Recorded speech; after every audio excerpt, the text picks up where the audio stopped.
Hey guys, you want to save a lot of time when putting up like the door trim on here. What's the tool we got here?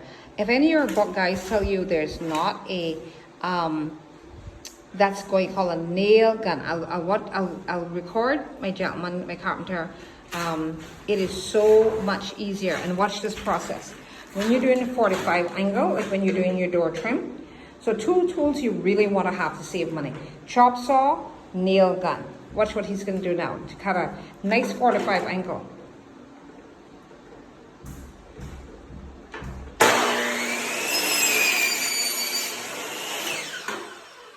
Okay, so you cut it rather than using a regular saw. It's called a chop saw. It cuts much faster. All right, look at that. It cuts yourself a nice 45 angle with, again, chop saw. Some of them have a bag on the back of it that grabs all, so it's not that bad to use inside the house. Some of them has a grab that grabs up all of the dust. All right, so there's his 45 angles. Look how neat and tidy that is. Now he's going to use his nail gun. Some of them come with compressors. Some of them, this one is, I think they call it airless gun, right? Look, let me show you how quick it does. Look at that. This is putting up the nails.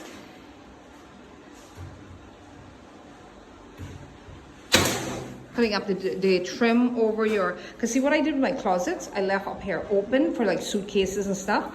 Then what he's done is use a nice finish Brazilian fly, dressed it. Now we're doing trim around. So to save money, guys, make sure your carpenter has nice tools, yeah? Because if you don't have a nail gun, you can use just a regular hammer.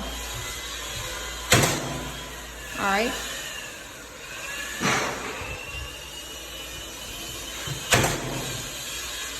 But see how quick that goes. Always watch yourself though, guys. So instead of using a hammer and going bang, bang, bang, bang, bang. Ooh, is that electricity going off? No, I heard my fan. We're in here in a construction site. We got some air. And again, when you're doing your door trim, the closer together you have it, the less caulking that you have to do with it. And what I love about this, again, it saves money, is if when you go to dap them, the nails, when you use a nail gun, the little nail holes, watch this, is so small that when you go to paint, you can actually just paint over them, right? You can actually just paint over them. You can dap them if you want, but they're so small, they're called nail, again, that's called a nail gun. It is so small, it gives you a nice finish look. Look how nice and tidy that is now. Again, it was just 2x4 sheetrock.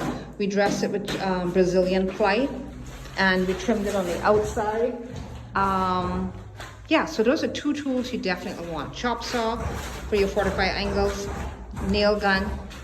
But watch yourself with the nail gun now. Always wear, my guy's not wearing glasses, but you should always wear protective glasses when operating any kind of tool, but especially these guys, be very careful.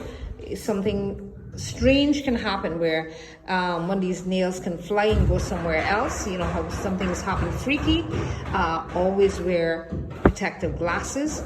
And when I use that, I don't have it right by my chest. I have it off to the side, use it like off.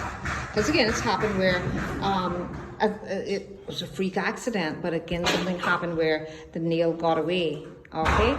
And again, this thing wasn't serviced properly. So always, disclaimer here, always handle your tools, read before that, understand how to use them properly, all right? So making sure I inform you that.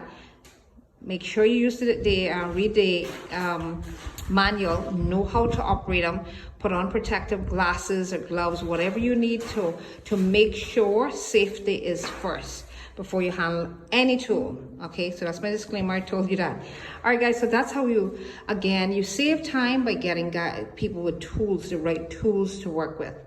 All right. Again, if he didn't have that, just a regular saw, regular nail and hammer, finished nail would have did the same thing. But I like these because they give you small nails, like teeny, if you guys can see it, teeny finished nails. You can actually just paint right over them. You can dot, but just paint over them. All right, take care, bye.